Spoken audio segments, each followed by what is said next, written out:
Hello friends, let us see the handshake puzzle. In a party, everyone shook hands with everybody else. We know that there were 66 handshakes in the party. So with the help of this information, can you find out how many people were present in the party? Let us see the solution. Suppose that there are n persons present in the party. So when the first person starts to shake hands, he would shake hands with the rest of the n minus 1 persons. So there will be n minus 1 handshakes.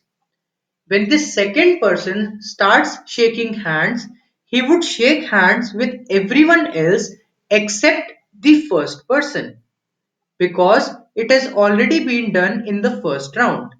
So for the second round, there will be n minus 2 handshakes.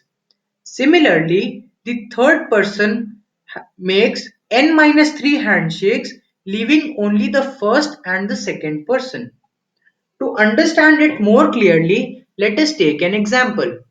Suppose n is equals to 5, that is 5 people are present in the party.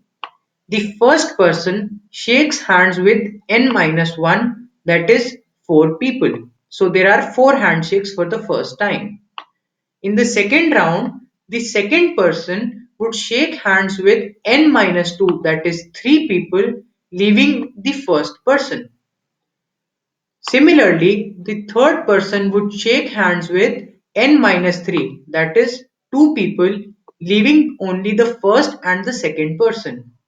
The fourth person would shake hands with the fifth person, and the fifth person does not need to shake hands with anyone else since all the handshakes have been done. Let us generalize the formula for the number of handshakes. Now, we know that for the first time there were n minus 1 handshakes, the second time n minus 2, third time n minus 3, and similarly the last handshake occurred between the nth person and the n minus 1th person. So in total, there are total n minus 1 terms. Now we know that it is forming an arithmetic progression, the sum of which can be found out by n by 2 into a plus l, where a is the first term, which is n minus 1 here in our series. L is the last term, which is 1, and the total number of terms are n minus 1. So let us put all these terms in this formula.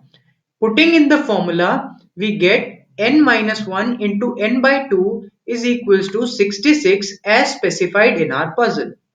So solving this quadratic equation, we get n square minus n is equals to 132, giving two solutions, either n is equals to 12 or n is equals to minus 11. Since the number of persons cannot be negative, so the number of people present in the party are 12. And the general formula for the number of handshakes by n people is given by n minus 1 into n by 2. Stay tuned and keep watching.